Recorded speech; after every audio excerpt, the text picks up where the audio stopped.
Reverse grid, here's how they line up. And pole position goes to Alex Berg, qualified 12th, so he takes pole. Mika Abrahams alongside, then Leo Robinson and Martin Molnar. Jan-Pieter Sway next up from Alex Ninovich.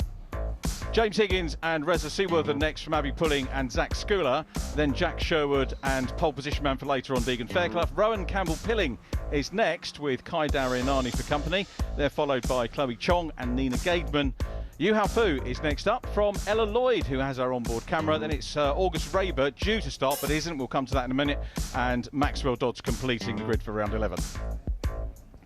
So August Raber, having an incident yesterday, had coming together with his teammate. His teammate Zach Schooler basically hit the sausage curb. Dreadful things. Went up and knocked August into a partial roll, and he's not been cleared medically. He's got a hand issue, I think, so can't quite, he's not had a good weekend. Obviously, he rolled over on top of the barrier yesterday and now got a bit of pain in his hand, which he can't grip the steering wheel tight enough, so they've not let him race, which, yeah, real shame for him, but we're looking forward to seeing him back at the next one. Absolutely right. There is Chloe Chong in the number 11 car run by JHR, but front row grid, there's always a chance for a driver maybe to bag a first win. Alex Berg on pole position. Mika Abrahams has already won a reverse grid race this season, and he lines up alongside. It's Berg on the left of shot, red and white. Mika Abrahams looking sort of purposely lined up as well. Leo Robertson in the 33 on the inside of row 2 will be keen to get a swift getaway. We look right the way down the grid. I think they're all moving, which is great, and it's Alex Berg that gets away well from Abrahams in P2, but look at them behind, 3, 4 wide as they go into Allard for the first time and down towards the complex, and it's going to be a big sort out for those podium positions in the early stages, Phil. And coming through, it's Ninovich up into 3rd place. Yeah. Where has he come from? Ninovich made a very, very good start, managed to go on the outside. I think he's kept 3rd position, so now he's going to be chasing down Abrahams. Oh, there's big contact. Yeah. That's Sherwood who's been taken out, and I think it's his teammate Pulling. And one of the XL cars, obviously, is the only one there now, which is Schooler. Yeah. So, yeah, that was really unfortunate as they went through the second part of the chicane. All came together. Yeah, Sherwood's had a bit of a nightmare going through that chicane this weekend. On board with Ella Lloyd here. But, yeah, safety car. Yeah, well, so much happening in those first few corners. Many drivers will tell you if lap 1 is satisfactory, then a lot of drivers will breathe a sigh of relief here at Thruxton to get that first lap out of the way. Some people will say if you get the complex out of the way, they're happy. The Campbell-Cobb-Seagrave complex, and that was the bit where the incident happened as we arrive at safety car time. Torrid weekend, isn't it, for XL, the new team in the championship this year. And August Raber will want to see his teammate doing much, much better than that. It's a shame. I just saw the team manager of this team as well, and they've spent all night fixing both those cars after the incident yesterday. And look at it, it's out on lap 1, not even made turn 4. And Sherwood is out there. He's had a pretty big impact into the wall there. We'll have to see that again. I'm pretty sure there was 3 trying to take the same bit of circuit, and they've all come together. So if we look further back, you've got the yellow roading car as well as the pink roading car, and in the middle, or no, actually Schooler was trying to go on the outside, and each had been collected as well. So we'll see another angle of that in a second. Have another look at the start. You can see Ninovich further back on row 3, managed to make a very good start, went to the outside, and managed to go on the outside of 3, 4 cars there. Wow. Ninovich was very good at making up places yesterday. He was very disappointed with qualifying, but he's not going to be disappointed with his starting there, as you said, round the outside. Was looking at the inside, great awareness from him. Let's see how this unfolds again. Yeah, so there's Sherwood going around the outside. Oh, and then he's tried to take his line and had a bit of contact with, I think, one of the Argenti cars. And then it's just turned, pulling round into Sherwood, and then also taken out Schooler as well. So and we have a red flag. Oh yeah, red, so that'll get cleared up. There's Abby Pulling in pit lane. Abby had a very impressive 2nd place yesterday in the fastest off the front race, drove very, very well indeed. It was an interesting race to watch, and so many drivers who qualified out of position yesterday making good progress through the field. Likes of Max Dodds, who's at the back of the grid, made up quite a few places yesterday, which was good. And it's disheartening for a driver to qualify at the back, but great if they can get some confidence and make some progress. He actually didn't do any laps in qualifying, Max Dodds. His fuel pump went, so he didn't do any laps at all, so he's had to start at the back of the races. But here we go again, on board with Ella Lloyd. Pretty good start there. Obviously, we're going to see the action in front as well as they go through turn 1, which is absolutely flat out. Going around the outside of one of the Fortec cars. Nina Gaben. Yeah, Gaten on the right. She's got another Fortec car in front, I think, and you can see there's lots of locking up as they go into the hardest braking zone. And then look ahead in front, you can see there's so many cars trying to take that same bit of circuit. She did very well there to avoid all of that. Great bit of driving. Yeah, it was. Ella, who's, I say, onboard cameras, had some really good performances in terms of overtakes, position gain, qualifying well at times as well. And a relative newcomer hasn't gone through the usual route that drivers go through in terms of karting, but proved that you don't necessarily need to do that. Might be a lot of mums and dads hanging on their words saying, oh, we shouldn't have wasted our money, we could have come in a bit later. But Ella's done horse riding, show jumping, skiing as well, been a top sports person in whatever she's done. And sadly the incident bringing us to the red flag. The car's actually reforming on the grid. We're hearing that Jack is okay and out of the car, which is great news. Oh, he's not out of the car yet, I beg your pardon. So, but we're hearing that thumbs up. But just making sure that everything is okay and he gets looked after. Similar situation to yesterday when, as I mentioned, Zach Skula hit the sausage curb, and you know, if you run a bit wide and hit that, you've got no control over it once you're in the air. And he took his teammate out, and he flipped over onto the tyre barriers. A lot of people, Phil, have been moaning at me over the winter about why circuits have been raising the catch fencing at various places. And when you see a car roll and go relatively high, you can understand exactly why they do it, for the health of the drivers and the spectators and marshals. Yeah, they do it a lot on the pit lane now as well. They try and put the fence in so that you've got little holes to put your pit board out, and the mechanics can give the information to the drivers. But obviously Thruxton hasn't got that, which is probably unnecessary because of the nature of the last corner. Obviously it's important to have the fencing on the outside to protect the spectators that you can see in front of us here. But yeah, I wouldn't be surprised if we start to see fencing on the top of all pit walls from now on. Yeah, I think that's likely to be a requirement. And a red flag, you can continue behind safety car. These cars not necessarily ideal for safety car finishes. If we'll come and talk about safety cars a little bit later on, because we've got some bits and pieces to tell you about that. In the meantime, of course, a natural break really, so stay with us. We'll be back in just a couple of moments' time.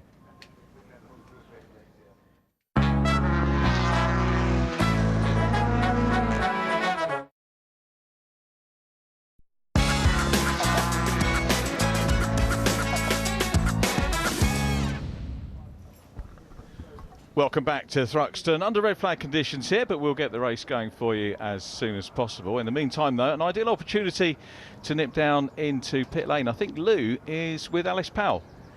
I am indeed, Richard, and you're looking down at Abby Pulling, who Alice is very much involved as part of Abby's management. From fastest off the front, which is where she wants to be and deserves to be with the work that she's put in. Yeah, and her experience as well has obviously made her come round to the grid, get the wing change rather than coming into the pits. I don't think she came into the pits because they all went straight to the grid.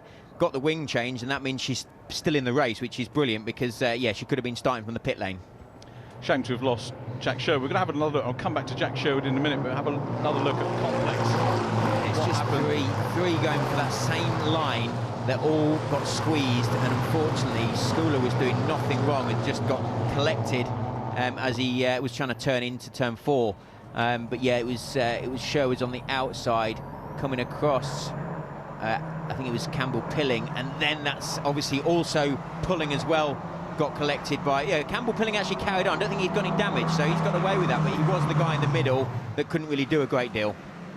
Yeah, I was having a chat with Rowan about 20 minutes before the cars came together. He's a little character, is Rowan, and he's running and his other half running a charity karting event in a couple of weeks for Sheffield Children's Hospital, so we wish them very well with that and thank them for their work. I was joking about Rowan, all for charity, mate. He didn't know what I was, totally different age, isn't it, that one? Yeah. But he was looking blankly at me. A lot of drivers do, to be absolutely fair. But going back to the... That's not what you're saying, making them look blank.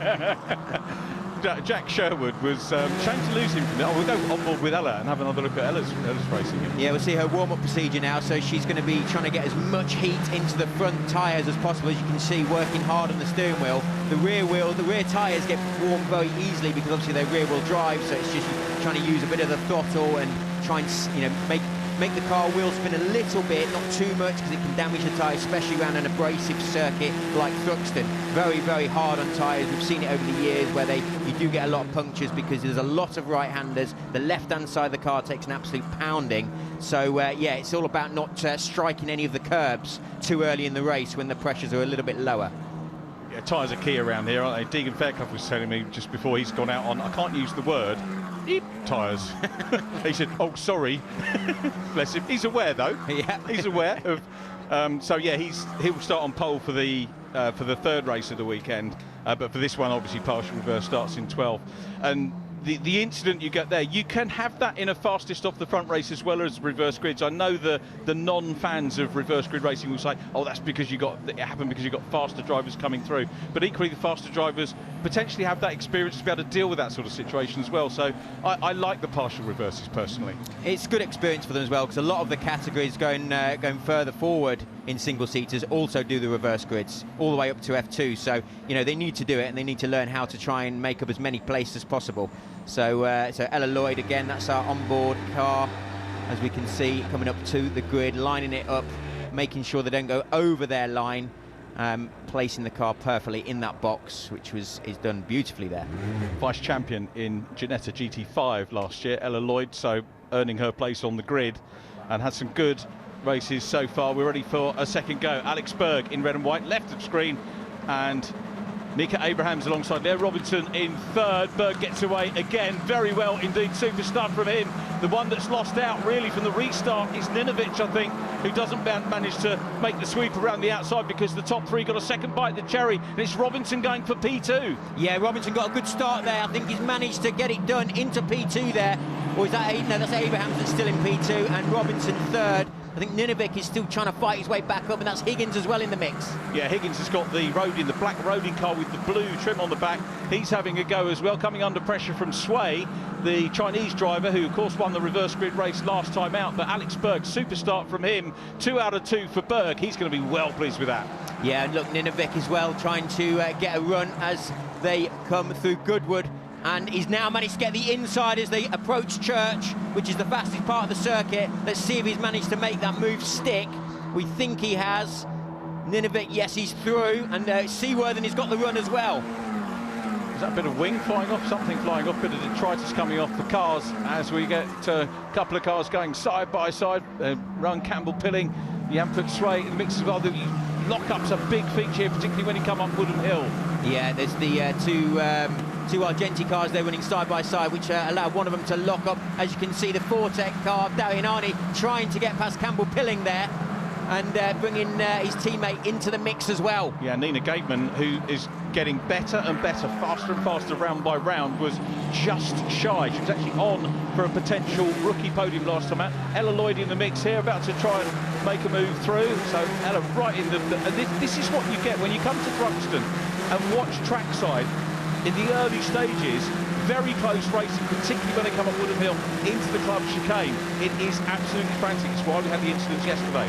As we come through Noble here, you can get a nice run into Goodwood if you're on the inside. As you can see, Pulling struggling a little bit. Someone's going around the outside there. That's Max Dodds. Yeah, Max Dodds just clipped the grass there. A great move to get past 2 of them there. He is on a mission. He's on 4 new tyres here, so we should see him coming through the field, because obviously he did no laps in qualifying. So he's in the tow now of another car in front.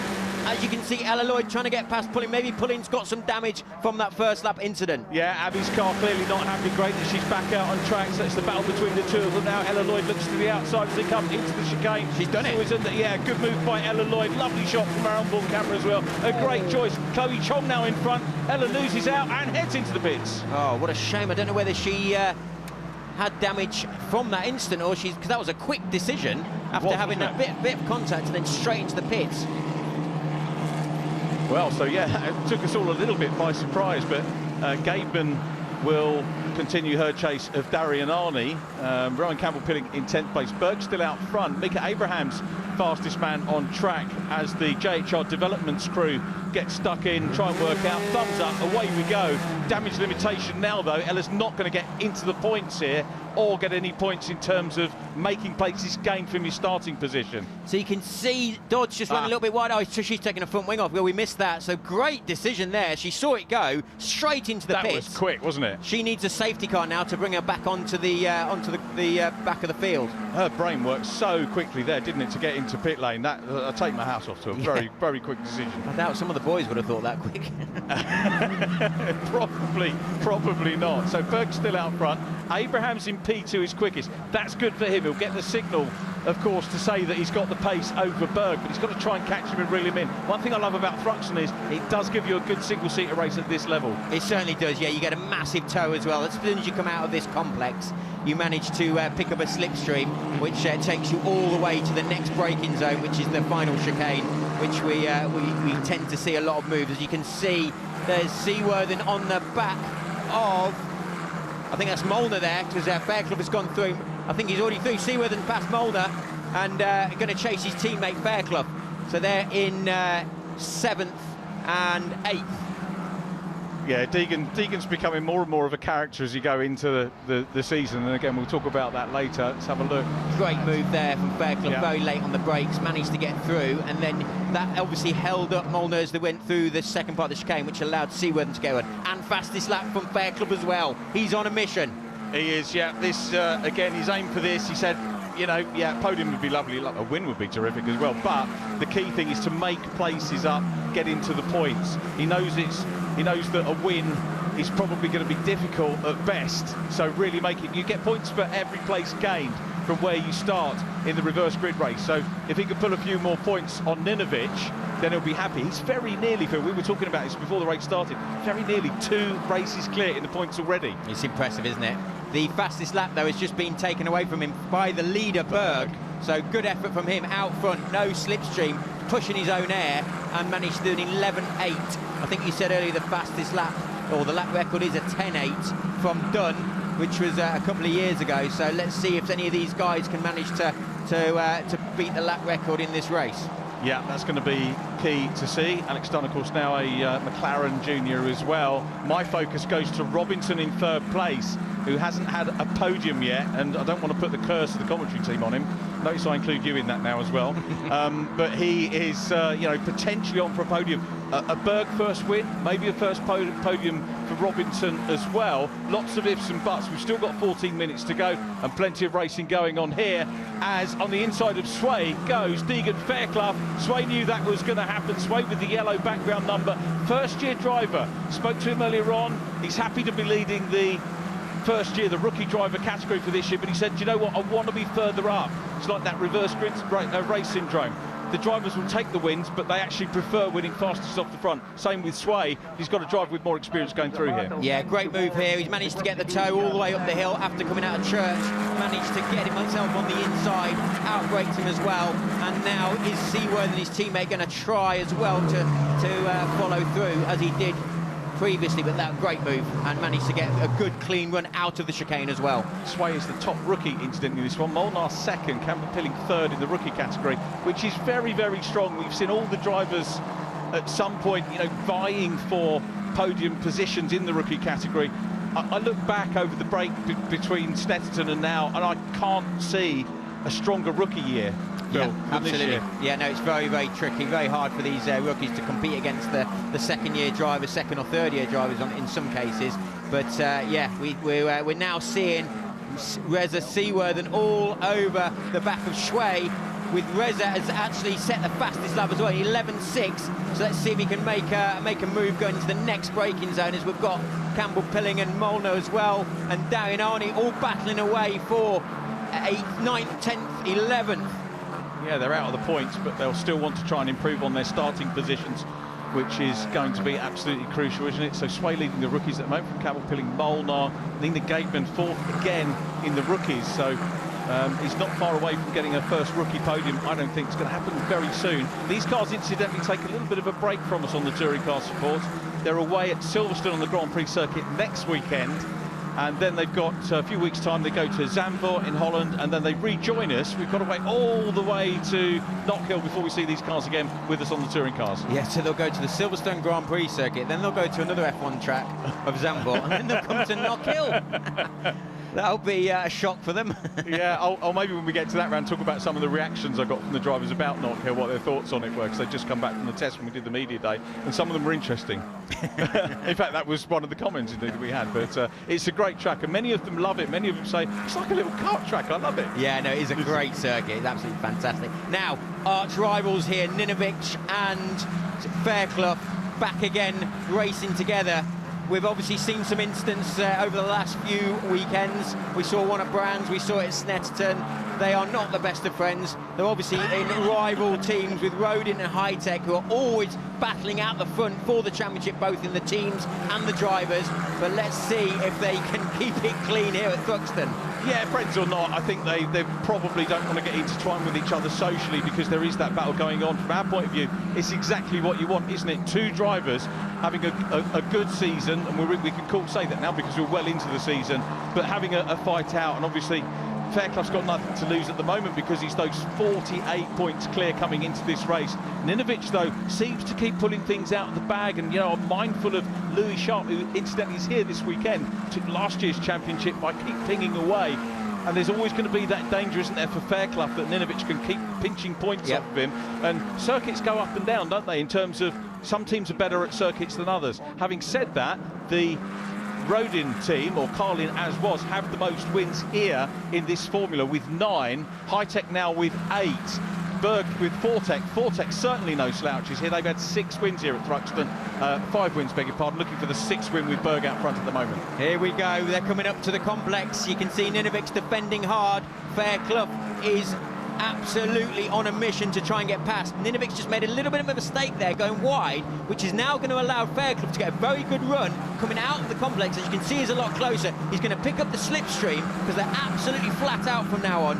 As they go through Noble into Goodwood, he might be able to make a move. I think he's going to have a think about trying to go round the outside as they come into the next chicane, although he is quite close. I don't think he's going to be close enough coming up to Church, but this will just give him the slipstream as long as he doesn't make a mistake as they turn in for Church over the bump on the apex, run the exit curve very lightly, and now in the slipstream. Is he close enough? He actually doesn't look like he's quite close enough, to be fair. It's not quite there yet. I looked at both sets of tyres before we came to the race, and I think Ninovic is racing on slightly degraded rubber or more worn rubber, rather than maybe saving the new rubber for a little bit later on. So by my reckoning, that makes him on relatively equal equipment to Fairclough. So this is kind of a straight fight.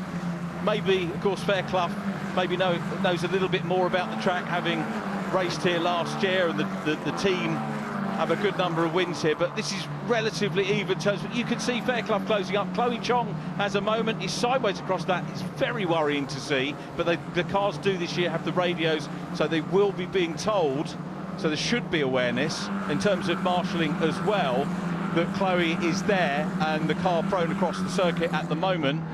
And that's going to put a stop to any overtaking, we hope. Let's have a look. Yeah, just ran a little bit wide coming out of the chicane on the brakes, which allowed the car to slide back around, but unfortunately facing towards the wall. Now I think we're good. Chloe's got it going. Then they've got the safety car out. What a shame. Yeah, to be fair to the officials, they've got to do that, but they can effectively bring the safety car in next time. And also, to be fair to Chloe, that's an oft-seen thing here at Thruxton, that spin there. Many times I've seen drivers do that. That is going to allow, like I said, when Ella Lloyd came into the pits for a front wing change, that's going to allow her back into the race now with that safety car, and there's still just under 8 minutes left. So let's see if we can have a race to the end now. Yeah, Berg has a half-second lead over Abraham, so he gets another stab at it, and it just starts to break the concentration of the drivers, doesn't it, which is interesting. Robinson could have done without that in third because he's got James Higgins behind him. The saving grace perhaps is Ninovic and Fairclough behind, who might be keen to have a go at James Higgins, another of the Rodin drivers. But there is Berg in the 48 Fortec car. It'd be great to see Fortec bag a first win of the season. In the meantime, here is Ella. Yeah, back on board with Lloyd, and she is going to be back in this race, so they're all going to close up. Hopefully we won't see the safety car out for long. the lights should go out probably in a lap or half a lap, and then we can see a great battle, hopefully. Always puzzles me with safety cars. You get the drivers who are maybe, had an issue and some way back. Admittedly, there's nothing unsafe on track, but they're not going at normal safety car speed. No, and these lights, catch up. as you can, yeah, exactly. But you're allowed to do that. You're allowed to go flat out until you. Obviously, you can't go too fast through where the yellow zone was, or the double yellow flags, which is actually finished now because Chong got going, and they have put the safety car lights out straight away. So that's good news for the viewers. Yep. We get to see some racing again with 6.5 minutes left. New lights on the safety car as well, by the way. They are police grade standard lights. The other ones, after 20 years, Scott Stringfellow and Kieran were telling me, have now been retired, and they've got new top grade lights on the Porsche safety car there. Just a different colour. Slightly different colour, yeah, but new kit invested after, and great, that amazing life of the previous one, 20 years. But enough of that, we're getting ready to race. We're on board with Illinois for the restart, trying to close down on Chloe Chong, who had the spin. Meanwhile, at the front, the restart is taken by Alex Berg, who continues to lead here at Thruxton. Mika Abraham second, Leo Robinson third, James Higgins, Alex Ninovich, Deegan Fairclough, Johan Putsway in seventh leads the rookies, and Reza Seaworthen next up in eighth position. Are we going to see him? No, he's run a little bit wide. Robinson's run wide, lost a load of places. So Higgins and Ninovic and Fairclough has gone through, so he's just outbraked himself, gone straight on. Real shame for Leo Robinson. He was on for a podium there, but that's given a break for the top two of Berg and Abraham. So let's see if Abrahams can take it to Berg. But you can see here, he's gone to the outside of Abrahams and just outbraked, so off the circuit, lost 3 or 4 places. How much race rhythm is lost when you get a safety car and then a restart? It's more the tyre temp that you lose, so you don't have the same grip that you had when you were going flat out. So that's the difficulty for the drivers, especially the ones that are new to the championship.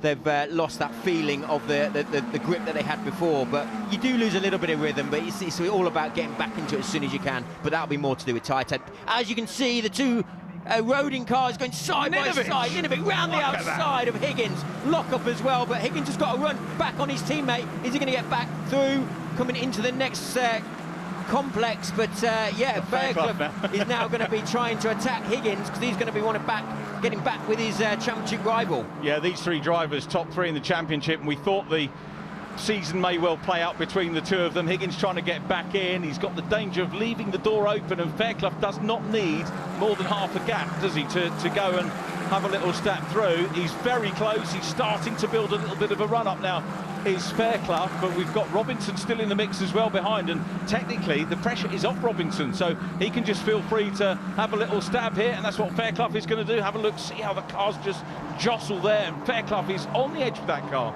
I thought Leo Robinson was going to have a go on Fairclough then going into Goodwood. He's definitely on a mission since he's made his mistake going into the complex, but he had a little bit of a wobble coming out of Noble, but he's back on Fairclough already. He is flying, isn't he? He wants to get those places back. He does. I think Seaworthen having a good race there with Sway as well, just a little bit out of shot. Berg has made a good restart. So the 7 lock up there from Higgins. He's under big pressure at the moment. Through goes Robinson. The Argenti car's going through as well. Campbell Pilling the leading, no, it's not the leading Argenti car, Sway. Seaworthen is now in front of Sway, Campbell Pilling, and Martin Molnar in 10th place. Out of the points is Molnar at the moment with 3 minutes left on the clock, but Berg's done everything right at the front as we look at Rowan Campbell Pilling chasing Johan Putsway.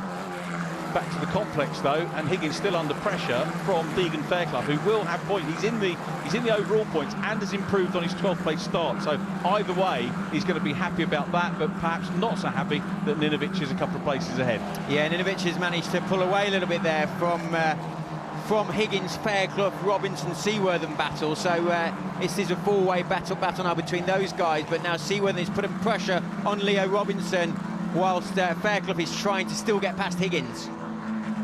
Robinson's still doing well. He'll be a little bit distraught about losing that potential podium position, but it's all learning experience. This is a great view. Love the view up Woodham Hill. Even better when you've got some great single-seaters coming up there as he makes the move on the inside. Look how close that was and how he had to jam the brakes on there. Again, you don't want to see cars launch. He's in front, but has he lost enough momentum to lose a place? Yeah, looks like Leo Robinson's managed to get through past them all, but that was a bit of good driving there from Fairclough. He avoided having any contact. He could see that Higgins was still there, even after the lock-up, and he managed to just avoid him, which then had to send him over the sausage curve, launched him in the air, but now you can see there's Seaworthen. He's trying to get past Higgins there, and you've got Molnar and Campbell Pilling as well, putting pressure on them, but you can see now down the inside, great move, another lock-up from Higgins. Higgins still tried to turn in. Fairclough gave enough space, had to run wide, but unfortunately hit the curve, lost momentum. Higgins had nowhere to go as well, and that allowed Robinson through. Deegan Fairclough, he never misses the opportunity, does he, just to try and take it, or never play it safe in a race. I'm sure he might do later on in the season if he needs to, but he's an absolute racer, a real treat to watch whatever he's in. And that's why he got this drive with Rocket last year and has been welcomed back into the championship this year, because they saw the potential of him up into, so 5th position at the moment. This is a move from Darian Arney, having a look at the inside. Yeah, Darian Arney had a good run there. As you can see, Pulling's coming back through. She obviously hasn't got too much trouble with her car now, or maybe she's managed to nurture it back into position. Lloyd then with a good run through the chicane there, trying to get the momentum to catch the car in front. So yeah, I don't think they quite caught the pack, because obviously the safety car was out for such a short period. They never actually caught up, so yeah, shame for them. They're running about 16 seconds behind the leader. Lloyd still chasing Chloe Chong with Berg out front now, 9/10 of a second over Mika Abrahams-Ninovic, 1.8 seconds down on them, and then the scrap between Robinson, Fairclough and Higgins. It's been an entertaining race, but we're into the closing stages of it now, and of course it's fastest off the front next time out. These ones, you never know what you're going to get in a reverse grid race. Berg, for my money, has been really good off the front. 2 great starts, a good safety car restart as well. Yeah, absolutely superb job from the Fortec driver. I saw him just before this race, and he was hoping not to make it too exciting for us and just disappear, which is exactly what he's done. I think he's going to be, I think this is the last lap.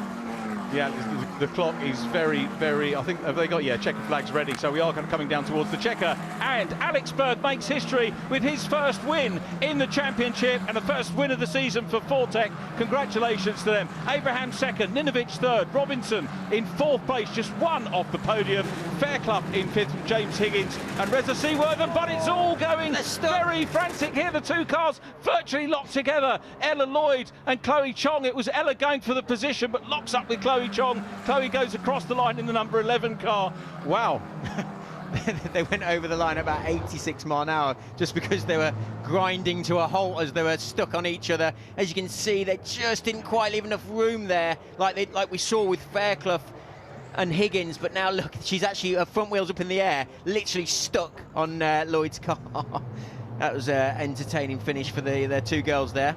Ella wanted that place, didn't she? And Chloe wasn't going to give it particularly easily, so both of them racing hard. I tell you what, the fans in the grandstands there will have loved that. Here's another look. Yeah, we can see she goes around the outside of Chong, outbrakes her, managed to just stop the car from locking up, gets the inside line, but unfortunately not enough room to get 2 cars through there unless you're going to do track limits. Wow. Yeah, racing, that is racing right the way to the flag, which is what we love to see. But there is our winner, as I said, Fortec back on the top step of the podium. Their 6th win here at Thruxton, Alex Berg's 1st win, and that is just